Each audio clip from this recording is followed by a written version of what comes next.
कल प्रभु यीशु मसीह की कलीसिया ने और सारे संसार ने प्रभु यीशु मसीह के पुनरुत्थान को, उसके जी उठने के दिन को मनाया, जिसको कई लोग इंग्लिश में ईस्टर भी कहते हैं। और सबसे महत्वपूर्ण बात यह है, हमारे मसीह जीवन के अंदर बाइबल कहती है यदि यीशु मसीह मुर्दों में से नहीं जी उठा तो हमारा विश्वास व्यर्थ है और हम अभी भी पापों के अंदर पड़े हुए हैं। बाइबल के अनुसार यह अंगीकार करना बहुत ज़रूरी है कि यीशु मसीह मुर्दों में से जी उठा, उसके द्वारा हमारा उद्धार होता है। तो आज की शाम मेरी मम्मी रेवरेंड शालिनी हाबिल आपके सन्मुख परमेश्वर के वचन को लेकर के आ रही है और उस प्रकाशन को जो प्रभु यीशु मसीह के पुनरुत्थान के विषय में है, आज की शाम आपके साथ में बांटेगी। तो बड़े ध्यान के साथ में अपने कानों को खोलकर आत्मिक रीति से इस वचन को आप ग्रहण करें और कुछ ही क्षणों में फिर मैं वापस आपसे आके बातचीत करूंगा। रिफ्लेक्शन में आपका स्वागत है। आज हम पवित्र बाइबल में से हम सीखेंगे कि प्रभु यीशु मसीह मृत्युंजय है और वो मृतकों में से जी उठा है और वो युगानुयुग तक जीवित है। और हम इस संसार के अंदर देखते हैं कि ये सारा संसार मृत्यु के द्वारा भयभीत है और कोविड-19 के कारण से लोग एक के बाद एक मृत्यु को प्राप्त कर रहे हैं। और हम देखते हैं कि ये वायरस है वो दिन पर दिन अपना रूप बदल करके इस संसार के अंदर आ रहा है और लोग इससे भयभीत हैं। परंतु आज हम देखेंगे कि प्रभु यीशु मसीह ने मृत्यु के ऊपर विजय को प्राप्त करा। वो आज से 2000 वर्ष पूर्व इस संसार में उसने जन्म लिया और वो हमारे गुनाहों के लिए, हमारे पापों के लिए क्रूस के ऊपर मारा गया और वो मृतकों में से जी उठा और युगानुयुग तक जीवित है। हम देखेंगे फिलिपियो 3 और उसकी 10वीं आयत को यदि हम देखें तो परमेश्वर के वचन में लिखा हुआ है, यहाँ पर पौलुस प्रभु यीशु मसीह के उस मृत्युंजय की सामर्थ को जानना चाहता है और वो कहता है कि मैं उसकी और उसके मृत्युंजय की सामर्थ को और उसके साथ दुखों में सहभागी होने के मर्म को जानूं। यहाँ पौलुस जानना चाहता है, प्रभु यीशु मसीह के उस पुनरुत्थान की सामर्थ को जानना चाहता है और वो कहता है कि मैं उसकी मृत्यु की समानता को प्राप्त करूं, कि मैं किसी रीति से मरे हुओं में से जी उठने के पद तक पहुंचूं। और हम यहाँ पर पाते हैं कि प्रभु यीशु मृत्युंजय है। और आज हम अपने पवित्र शास्त्र में से, पवित्र बाइबल में से हम सीखेंगे कि प्रभु यीशु मसीह ने मृत्यु को हरा दिया और हमारे लिए एक स्वर्ग का द्वार खोल दिया ताकि हम अनंत जीवन में प्रवेश कर सके। यदि हम रोमियो 5 और उसकी 12वीं आयत को देखें तो परमेश्वर के वचन में हम देखेंगे कि मृत्यु का जो जड़ है वो क्या है, मृत्यु का कारण क्या है। और यहाँ लिखा हुआ है कि इसलिए जैसा एक मनुष्य के द्वारा पाप जगत में आया और पाप के द्वारा मृत्यु आई और इस रीति से मृत्यु सब मनुष्यों में फैल गई क्योंकि सब ने पाप किया। और हम देखते हैं कि पाप ही मृत्यु की जड़ है और पाप ही मृत्यु का उद्गम है। यदि हम रोमियो 6 और उसकी 23वीं आयत को देखें तो यहाँ लिखा हुआ है, क्योंकि पाप की मजदूरी मृत्यु है परंतु परमेश्वर का वरदान हमारे प्रभु यीशु मसीह में अनंत जीवन है। यहाँ वचन कहता है कि पाप की मजदूरी मृत्यु है। यदि आज हम पाप कर रहे हैं तो हमें एक दिन उसकी मजदूरी मिलने वाली है और वो है मृत्यु। और आगे लिखा है, यदि 1 कुरिन्थियों 15 और उसकी 55वीं आयत को यदि हम देखें तो यहाँ लिखा है कि हे मृत्यु तेरी जय कहाँ रही और हे मृत्यु तेरा डंक कहाँ रहा। मृत्यु का डंक पाप है। पाप जो है वो मृत्यु का कारण है और बाइबल कहती है कि वो मृत्यु का डंक है। पर यदि हम रोमियो 8 और उसकी 2री आयत को देखें तो यहाँ पर एक बहुत ही सामर्थी वचन, हम सबों के लिए आशीष वचन लिखा हुआ है, क्योंकि जीवन की आत्मा की व्यवस्था ने मसीह यीशु में मुझे पाप और मृत्यु की व्यवस्था से स्वतंत्र कर दिया। और आगे लिखा है, क्योंकि जो काम व्यवस्था शरीर के कारण दुर्बल होकर न कर सकी उसको परमेश्वर ने किया, अर्थात अपने ही पुत्र को शरीर में पाप पर दंड की आज्ञा दी। प्रभु यीशु मसीह ने इस जगत में आकर के शरीर में होकर के और सारे मानव जाति के पाप को अपने ऊपर उठा करके अपना बलिदान दिया और अपने शरीर में मेरे और आपके गुनाहों के दंड को उसने भोगा है। और अब दूसरी बात जो हम यहाँ पर देखते हैं कि संसार की ये एक इकलौती अद्भुत घटना है कि प्रभु यीशु मसीह मृतकों में से जी उठा। हम देखते हैं संसार में लोग बहुत बार बेहोश हो जाते हैं या मृत्यु अनकॉन्शियस हो जाते हैं, परंतु वे वापस जीवित हो जाते हैं, परंतु जीवित होने के बाद में वो फिर से मर जाते हैं। परंतु प्रभु यीशु मसीह जो मृतकों में से जी उठा और वो 40 दिन तक इस संसार के अंदर उसने अपने आप को अपने चेलों के ऊपर प्रकट करा और फिर वो स्वर्ग में चला गया। पहला कुरिन्थियों 15 और उसकी 20वीं आयत को यदि हम देखें तो यहाँ लिखा हुआ है, परंतु सचमुच मसीह मुर्दों में से जी उठा है और जो सो गए हैं उनमें वो पहला फल है।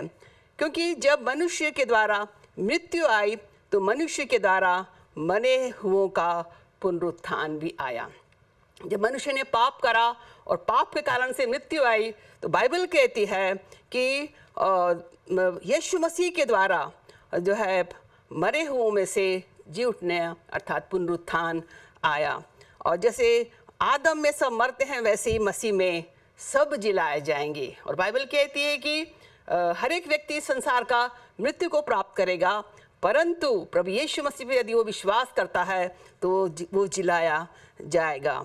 और 23वीं आयत में लिखा हुआ है, परंतु हर एक अपनी अपनी बारी में पहला फल मसीह, फिर उसके आने पर उसके बाद अंत होगा। तो प्रभु यीशु मसीह पहला फल है जो मुर्दों में से जी उठा, मृतकों में से जी उठा। और यदि हम उसके ऊपर विश्वास करते हैं तो हम भी उसके साथ में हम जी उठेंगे और उसके बाद में संसार का अंत हो जाएगा। अब हम देखेंगे कि प्रभु यीशु मसीह पुनरुत्थान और जीवन है। यदि हम यूहन्ना 11 और उसकी 25वीं आयत को देखें तो परमेश्वर के वचन में लिखा हुआ है कि यीशु ने उससे कहा, पुनरुत्थान और जीवन मैं ही हूँ।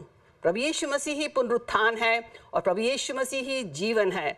और जो कोई मुझ पर विश्वास करता है वह यदि मर भी जाए तो भी जिएगा, और जो कोई जीवित है और मुझ पर विश्वास करता है वो अनंत काल तक नहीं मरेगा। प्रभु यीशु मसीह यहाँ कह रहे हैं कि मैं पुनरुत्थान हूँ, मैं ही जीवन हूँ, और यदि तुम मुझ पर विश्वास करते हो तो यदि तुम मर भी जाओगे तो भी जियोगे, यदि तुम जीवित हो तो कभी भी नहीं मरोगे। यदि आज हम इस संसार में जीवित हैं और प्रभु यीशु मसीह आता है हमको लेने के लिए, रैप्चर होता है, तो हम फिर कभी भी मृत्यु का स्वाद नहीं चखेंगे, परंतु हम प्रभु यीशु मसीह के साथ में हम बादलों पर उठा लिए जाएंगे। और यदि हम इस बात को देखेंगे कि इस बात का प्रमाण प्रभु यीशु मसीह ने लाजर को उस कब्र में से जिला करके इस बात का प्रमाण दिया कि वो पुनरुत्थान और वो जीवन है। और यदि हम लूका 11 और उसकी 40वीं आयत में यदि हम देखें तो प्रभु यीशु मसीह मरियम से कहते हैं कि यीशु ने उससे कहा कि क्या मैंने तुझसे नहीं कहा था कि यदि तू विश्वास करेगी तो परमेश्वर की महिमा को देखेगी। और प्रभु यीशु मसीह लाजर के कब्र पर गए और उन्होंने बड़े शब्द से लाजर को पुकारा और कहा कि हे लाजर बाहर निकला। और बाइबल कहती है 44वीं आयत में कि जो मर गया था वह कफन में हाथ पांव बंधे हुए निकल आया, उसका मुंह अंगोछे से लिपटा हुआ था। यीशु ने उससे कहा, उसे खोल दो और जाने दो। आमीन। कितनी अद्भुत घटना है। जो लाजर की 4 दिनों से सड़ी हुई लाश थी, प्रभु यीशु मसीह के एक आवाज में, एक शब्द में जब उसने कहा हे लाजर बाहर निकला। और बाइबल कहती है कि लाजर जो मर चुका था, 4 दिन का उसका शरीर जो खंडित हो चुका था, सड़ चुका था, बाइबल कहती है कि उसने पुनरुत्थान को प्राप्त करा, वो जीवित हो गया और वो बाहर निकल कर आ गया। और ये इस बात का प्रमाण है कि प्रभु यीशु मसीह पुनरुत्थान है। और बाइबल कहती है कि पुनरुत्थान का जो दान है प्रभु यीशु मसीह ने मुझे और आपको इस धरती पर दिया है, और वो पुनरुत्थान का दान पवित्र आत्मा है। यदि हम रोमियो 8 और उसकी 11वीं आयत को देखें, और बाइबल यहाँ पर कहती है कि यदि उसी का आत्मा जिसने यीशु को मरे हुओं में से जिलाया तुम में बसा हुआ है, तो जिसने मसीह को मरे हुओं में से जिलाया वो तुम्हारी नश्वर देहों को भी अपनी आत्मा के द्वारा जिलाएगा। यदि पवित्र आत्मा मेरे और आपके जीवन में है, और मैं आपसे कहना चाहूँगी कि हर एक मसीह के अंदर पवित्र आत्मा होना जरूरी है। यदि आपके पास में पवित्र आत्मा नहीं है, ये दान नहीं है, तो आप मांगिए, क्योंकि बाइबल कहती है मांगो तो तुम्हें दिया जाएगा। तो बाइबल यहाँ पर कहती है कि यदि उसी का आत्मा जिसने यीशु को मरे हुए में से जिला दिया, यदि वो हमारे इस नश्वर देह में, जो इस मरणहार देह के अंदर जब हम एक दिन मर जाएंगे, उस देह के अंदर यदि पवित्र आत्मा है, तो हमारे मरे हुए जीवन को, हमारे नश्वर देह को जिला देगा। कितना अद्भुत है। यदि आज हमारे जीवन में कोई शारीरिक दुर्बलता है, कमजोरी है, तो प्रभु से हम जब प्रार्थना करेंगे, यदि पवित्र आत्मा मेरे और आपके अंदर है, वो हमको जीवित करेगा। यदि हमारा जीवन पाप के कारण से मरा हुआ है, और वो पवित्र आत्मा जब हमारे जीवन में आता है, तो उस पाप की लालसा को हमारे जीवन से हटा करके हमको जीवन के अंदर लेकर के जाता है। तो पुनरुत्थान का दान वो पवित्र आत्मा है। और चौथी जो बात है, यदि हम प्रकाशित वाक्य 1 और उसकी 17वीं आयत को देखें, तो एक अद्भुत दृश्य है यहाँ पर, जब प्रभु यीशु मसीह से यूहन्ना की मुलाकात होती है, और यूहन्ना प्रभु यीशु मसीह का दर्शन देखता है। मेरे प्रिय भाई और बहनों, प्रभु यीशु मसीह आज क्रूस पर नहीं है, वो तो मृतकों में से जी उठा, और वो स्वर्ग में सर्वशक्तिमान पिता परमेश्वर के दाहिनी ओर बैठा हुआ है। तो जब यूहन्ना, जो प्रभु यीशु मसीह का प्रिय चेला था, जो उसके पास में बैठ करके उसकी छाती पर अपने सिर को रखता था, और जब उसने प्रभु यीशु मसीह को देखा, तो लिखा हुआ है कि जब मैंने उसे देखा तो उसके पैरों पर मुर्दा सा गिर गया। उसने मुझ पर अपना दाहिना हाथ रखकर कहा, मत डर, मैं प्रथम और अंतिम और जीवता हूँ। प्रभु यीशु मसीह ने कहा, मैं प्रथम हूँ। प्रभु यीशु मसीह प्रथम है, वो अंतिम है, वो शुरुआत है, वो अंत है, और तीसरी महत्वपूर्ण बात है, वो जिंदा है, वो जीवित है। जब हम आज प्रार्थना करते हैं, वो हमारी प्रार्थनाओं का उत्तर देता है। और ये अद्भुत है इस संसार के अंदर कि प्रभु यीशु मसीह जो हमारे हृदयों के अंदर राज करता, हमारे हृदयों में वास करता है, वो जीवित है। प्रभु यीशु मसीह ने यूहन्ना से कहा कि मैं प्रथम, अंतिम और जीवता हूँ। और 18वीं आयत में लिखा है, मैं मर गया था और अब देख मैं युगानुयुग तक जीवित हूँ, और मृत्यु और अधोलोक की कुंजियाँ मेरे ही पास है। प्रभु यीशु मसीह ने यूहन्ना से कहा कि मैं मर तो गया था तुम्हारे गुनाहों के लिए, संसार के पापों के लिए, परंतु आज मैं जीवित हूँ। तो प्रभु यीशु मसीह जीवित है, और मृत्यु और अधोलोक की कुंजियाँ उसी के पास में। यदि आज आप मृत्यु से भयभीत हैं, आप मत डरिए, क्योंकि यदि आप यीशु मसीह पर विश्वास करते हैं, और निश्चय आप जीवन के अंदर पाए जाते हैं। और अंतिम जो बात है, वो अंतिम जो न्याय होगा, और जो दूसरी मृत्यु है, अंतिम न्याय क्या है और दूसरी मृत्यु क्या है। यदि हम प्रकाशित वाक्य 20 और उसकी 12वीं आयत को देखें, तो यहाँ पर लिखा हुआ है कि फिर मैंने छोटे बड़े सब मरे हुओं को सिंहासन के सामने खड़े हुए देखा, और पुस्तकें खोली गई, और फिर एक और पुस्तक खोली गई, और अर्थात जीवन की पुस्तक। यहाँ पर जीवन की पुस्तक के बारे में लिखा है, पुस्तकें खोली गई, और एक और पुस्तक थी, वो जीवन की पुस्तक थी। और 15वीं आयत के अंदर लिखा हुआ है, और जिस किसी का नाम जीवन की पुस्तक में लिखा हुआ न मिला, वो आग की झील में डाल दिया गया। और 14वीं आयत में लिखा है, मृत्यु और अधोलोक आग की झील में डाले गए, और ये आग की झील दूसरी मृत्यु है। इस संसार के अंदर हम मर जाते हैं, परंतु इसके बाद भी एक और जीवन है। और यदि हमारे पाप प्रभु यीशु मसीह के लहू के द्वारा नहीं धोए गए हैं तो एक दिन हम इस दूसरी मृत्यु को प्राप्त करेंगे। और बाइबल कहती है कि ये दूसरी मृत्यु जो है वो आग की झील है, जो शैतान और उसके दूतों के लिए तैयार की गई है। और प्रभु यीशु मसीह आज के इस शाम चाहता है कि मैं और आप इस दूसरी मृत्यु से हम बच जाएं, यदि हम उस पर विश्वास करते हैं। बाइबल कहती है कि परमेश्वर ने जगत से ऐसा प्रेम रखा कि उसने अपना एक लौता पुत्र दिया, ताकि जो कोई उस पर विश्वास करे वो नाश न हो परंतु अनंत जीवन को प्राप्त करे। यदि आप यीशु मसीह पर विश्वास करते हैं, आप अनंत जीवन में प्रवेश कर गए हैं और आप इस दूसरी मृत्यु, जिसके लिए बाइबल कहती है उस नरक, उस आग की झील से आप बचाए गए हैं। और यदि हम लूका 10 और उसकी 19वीं आयत के अंदर हम देखें तो यहाँ प्रभु यीशु मसीह ने चेलों को अधिकार दिया था दुष्ट आत्माओं को निकालने का और बीमार को चंगा करने का।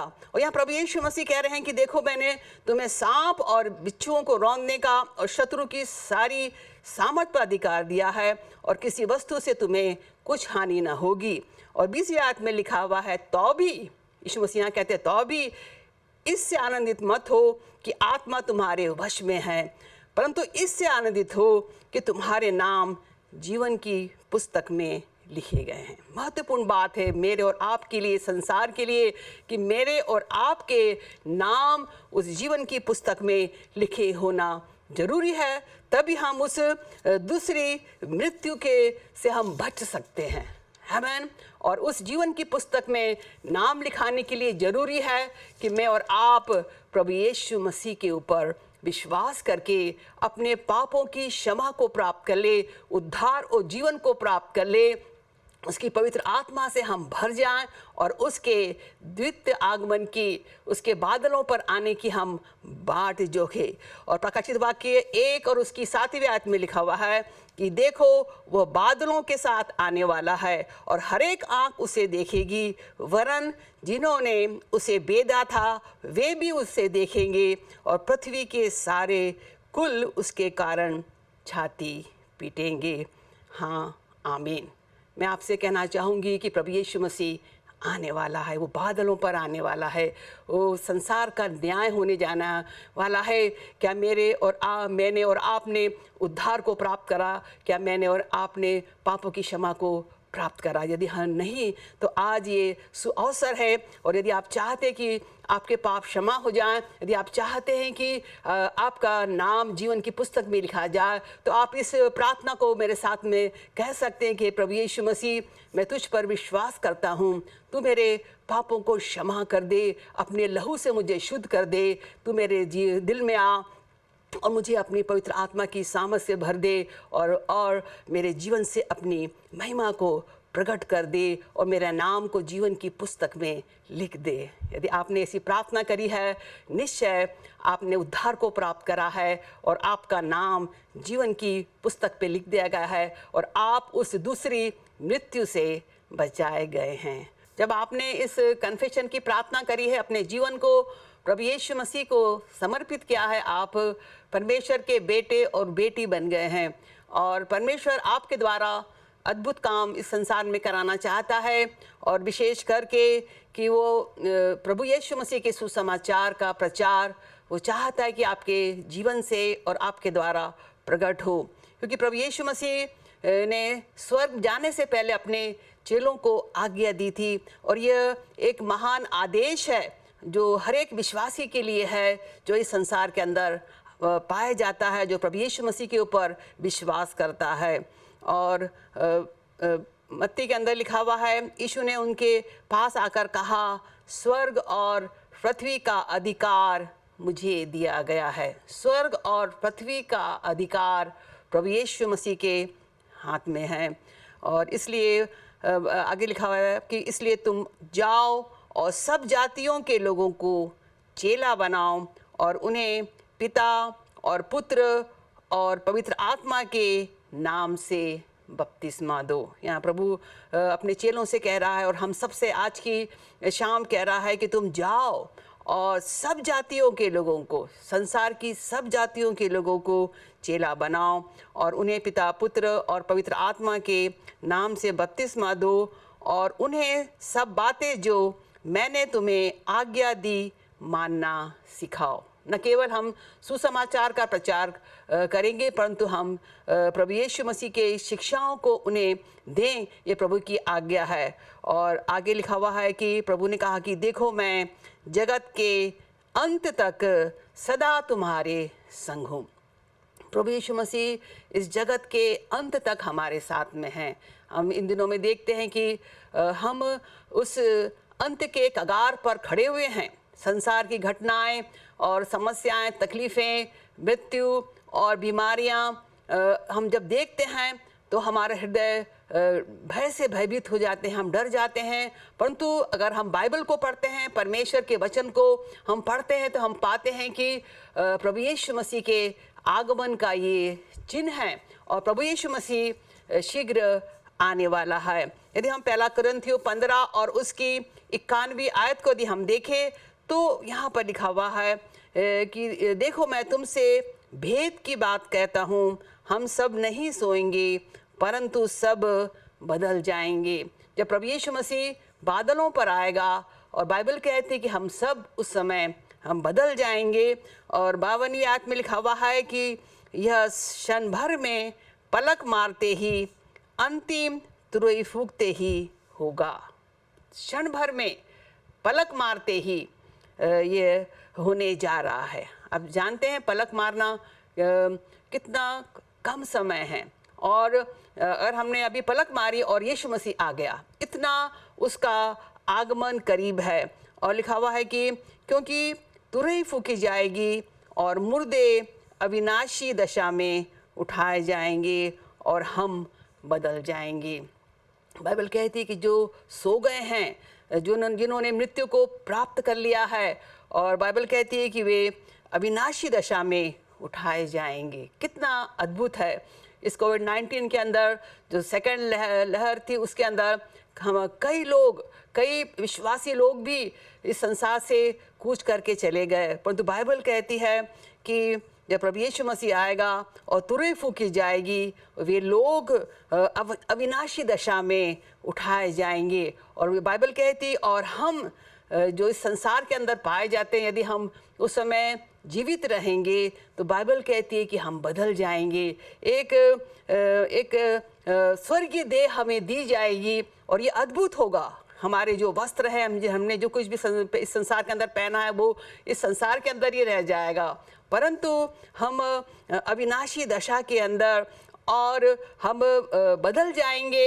हम स्वर्गदूतों के समान दिखाई देंगे, हमारे वस्त्र बदल जाएंगे और प्रभु यीशु मसीह बादलों पर आएगा और हमको यहाँ से लेकर के जाएगा। यही हमारी धन्य आशा है। और प्रभु यीशु मसीह के इस संसार के अंदर आने का एक यही मकसद था कि संसार को पाप और गुनाह से, उसके दलदल से बाहर निकाल करके और पापों की क्षमा और उद्धार दे करके और नया जीवन दे करके अपने साथ स्वर्ग में लेकर के जाए। और प्रभु यीशु मसीह ही पुनरुत्थान है और वो जीवन है। यदि हम उस पर विश्वास करते हैं तो यदि हम मर भी जाएंगे तो भी जीवित रहेंगे। यदि हम जीवित हैं और वो हमें बादलों पर लेने के लिए आए तो हम फिर कभी नहीं मरेंगे और हम सदा उसके साथ में रहेंगे। यही हमारी धन्य आशा है और यही हमारा विश्वास है। मेरा यह विश्वास है आज की शाम प्रभु के वचन के द्वारा पवित्र आत्मा ने आपसे बातचीत करी होगी, और इस वचन को जैसे बाइबल में लिखा हुआ है, परमेश्वर का वचन एक बीज के समान है। मेरी ये आशा है कि ये वचन आपके अच्छे हृदय पे गिरा है और इस वचन के द्वारा आपके जीवन में कई फल आएंगे।